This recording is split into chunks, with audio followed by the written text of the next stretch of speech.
Tudo bem, pessoal? Sejam bem-vindos a mais uma aula de contabilidade gerencial, aula 16. Vamos fazer uma revisão rápida sobre o conteúdo que vimos nessa unidade 2. As aulas foram divididas em pares, para que a gente pudesse aprofundar um pouco mais no conteúdo, e aqui está o resumo do que a gente discutiu até agora.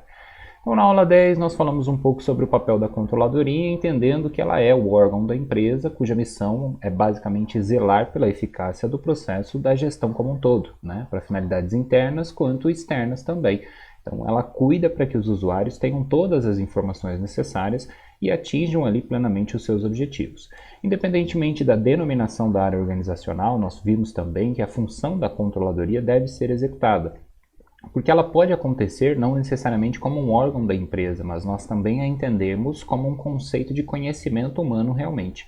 E ela nada mais é do que a disseminação deste conhecimento, uma modelagem, uma adaptação e a implantação de certos sistemas de informações, principalmente utilizando ali a contabilidade gerencial e também a contabilidade financeira. A controladoria ela tem que proporcionar os subsídios, as condições mínimas para o processo de planejamento e controle da empresa, para suprir então ali com as informações de maneira confiável, oportuna, tempestiva, o processo da tomada de decisão, a gestão em si, viabilizando aí para que todas as áreas funcionem de forma harmônica. Na aula número 11 nós complementamos alguns conceitos, estudando principalmente o que é accountability, o processo de prestação de contas que ocorre dentro das empresas, principalmente nas grandes empresas, mas nós vimos que todos os gestores, de certa maneira, acabam periodicamente prestando contas aos seus superiores, à sociedade como um todo, às pessoas que investem na empresa e etc. Então, utilizando-se aí de vários artefatos de controle gerencial, como exemplo o BSC, o Balance Scorecard, o planejamento, o controle orçamentário, a ideia da avaliação de desempenho, a controladoria ela tem esse papel central no processo de accountability. Então não é simplesmente o trabalho do contador ao elaborar as demonstrações, mas fundamentalmente a gestão prestando contas sobre os recursos e as suas aplicações. A contabilidade faz isso por meio do seu método, mas considera apenas as informações contábeis, E nós vemos que existem coisas ou situações que são fora da contabilidade e que são abordadas pela controladoria. Então, um controller, que é o profissional responsável pela execução disso, ele precisa conhecer a gestão como um todo, ele precisa compreender a organização como um todo e participar desse processo do planejamento e do seu controle efetivamente. Então, o domínio de conceitos de contabilidade, custos, despesas, a ideia de tributos, a tecnologia da informação acaba sendo fundamental. Sem isso, ele não consegue executar. Então precisa também ter noções de economia, de sociologia, de psicologia, a própria estatística, para justamente associar esses conhecimentos e executar melhor a sua função para auxiliar ali os gestores na tomada de decisão.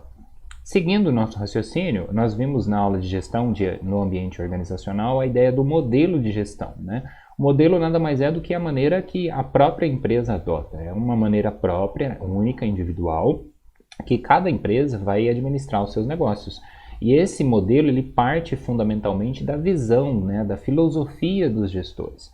Então, o planejamento que nós vimos, ele tem 3 grandes propósitos: a direção dos esforços e do comportamento através de metas e padrões em específico, a clareza daquilo que é esperado, reduzindo aí a ambiguidade, e a contribuição também para o aumento dessa congruência, dessa harmonia entre a organização e os indivíduos. Aquilo que a gente estudou lá no início, na primeira unidade, muitas vezes ocorre ali uma diferença entre objetivos. E aí a controladoria aplicada na gestão vai trazer essa congruência, e é justamente isso do que trata a gestão no ambiente organizacional: encontrar meios de garantir que os planos de ação da empresa, sejam eles planos de ação táticos, de médio e curto prazo, operacionais também, ou o próprio planejamento de longo prazo, seja respeitado de todas as formas. E a gente viu que isso ocorre por meio de sistemas, A própria empresa é um sistema. E os sistemas nós conhecemos e podemos citar principalmente os administrativos, que vão fazer a estrutura organizacional, organizando efetivamente as atividades dos indivíduos, o conceito de governança, que vai possibilitar aí o que nós vimos como accountability, ou a prestação de contas das ações realizadas, e por fim também as políticas e procedimentos que vão estabelecer as tarefas ou atitudes para os resultados atingidos ou não, Aquela ideia de avaliação de desempenho. O controle é efetivamente isso, é observar aquilo que foi planejado, que está sendo executado e ver se há ou não uma disparidade entre o planejado e o executado.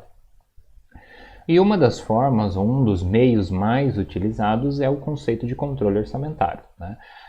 O controle orçamentário efetivamente proporciona informações e condições para que os gestores possam então entender esses resultados. Ele acontece em nível institucional, intermediário e operacional, né? A gente geralmente usa a terminologia de estratégico, tático e operacional. São basicamente a mesma coisa, porque o nível institucional é a filosofia da empresa, então trata ali dos aspectos globais, pensa na empresa como um todo e é um plano de longo prazo. Então vai observar informações de maneira mais sintética, mais abrangente, sejam elas de caráter econômico, financeiro ou não, né? Por exemplo, aqui o atendimento das necessidades do próprio ambiente externo, da sociedade que ela está inserida, da sua imagem no mercado, do seu potencial ali de recursos humanos, dos conhecimentos que esses profissionais possuem também. O controle de nível intermediário vai geralmente aí considerar um médio prazo, né? E aí aborda cada uma das unidades da empresa de uma maneira individual, né? São os setores, são os departamentos, as unidades de negócio como nós conhecemos.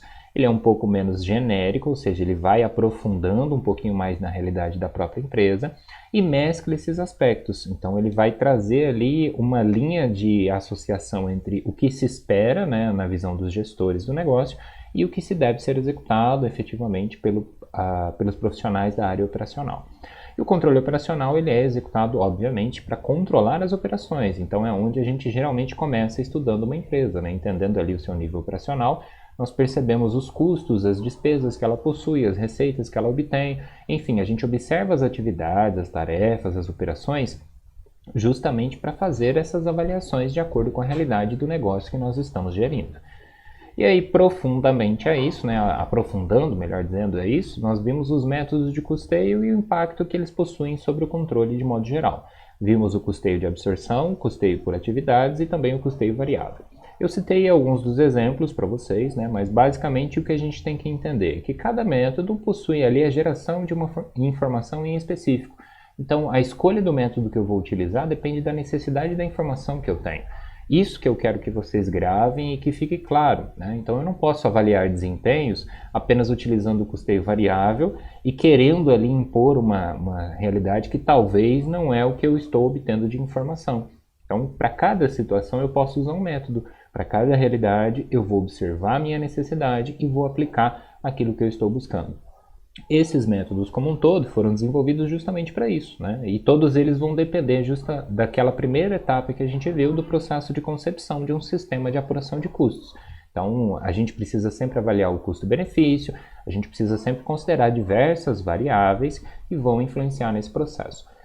Os métodos proporcionam então esses diferentes resultados e informações e a escolha, adaptação e interpretação vai ser associada a essa filosofia da entidade. O método aceito pelo fisco, né, que é o indicado para empresas que precisam apurar o chamado lucro real ou presumido, é o custeio por absorção. Por isso ele é o mais comum, né? E o ABC, que a gente não falou tanto, não exemplificou numa realidade mais prática, mas ele basicamente propõe um modelo mais recente, mais dinâmico, mais adaptado à realidade das empresas no nosso dia a dia. Só que para isso ele requer um custo-benefício um pouco mais alto, né, porque ele precisa de mais dados para poder fornecer as informações. Então, ao invés de apenas observar os departamentos e unidades de negócio de uma empresa, eu vou precisar coletar ali a informação sobre todas as atividades que todos os departamentos executam. Então, isso vai requerer um esforço um pouco maior. Tá? Então, a ideia principal é entendermos que esses métodos, por exemplo, o custeio variável, nos fornece a margem de contribuição, e é com ela que eu pago os meus custos e despesas operacionais. Enquanto o custeio por absorção já adota todos esses gastos, sejam eles fixos ou variáveis, diretos ou indiretos, aplicados ao processo operacional, oferecendo então uma informação que nós chamamos de lucro operacional. Receita menos custos e despesas, sejam fixos ou variáveis. E o custeio por atividade vai trabalhar com esses centros de custos, né, as atividades que são executadas, ainda que essas atividades envolvam um ou mais departamentos ao mesmo tempo. Então faz-se um processo de mensuração, de avaliação e de controle efetivo durante todo o caminho que um produto percorre dentro da empresa, ou durante todo o caminho que o serviço percorre dentro da empresa, para poder depois identificar ali onde é que os custos são mais altos ou por que desses custos serem tão altos e verificar também, obviamente, se é possível melhorar aquele resultado que é obtido. Tá? Então, eu espero que tenha ficado claro. Nas aulas em específico, a gente fez aí os exemplos, comentou várias situações, Nós vimos também sobre esse processo de escrituração contábil, elaboração das demonstrações, falamos sobre o balanço, o DRE, os livros contábeis, e aí eu quero que vocês revisem todo esse conteúdo para conseguir perceber como é esse processo, né, de contabilidade gerencial acontecendo de uma maneira mais prática. Qualquer dúvida, eu estou à disposição, agradeço a atenção. Desejo desde já aí bons estudos e boa sorte na prova, né? Lembrando que a gente vai seguir o mesmo formato da prova número 1. Então, qualquer coisa é só me mandar uma mensagem, um e-mail e eu estou à disposição de vocês. Obrigado, bons estudos e até a próxima aula.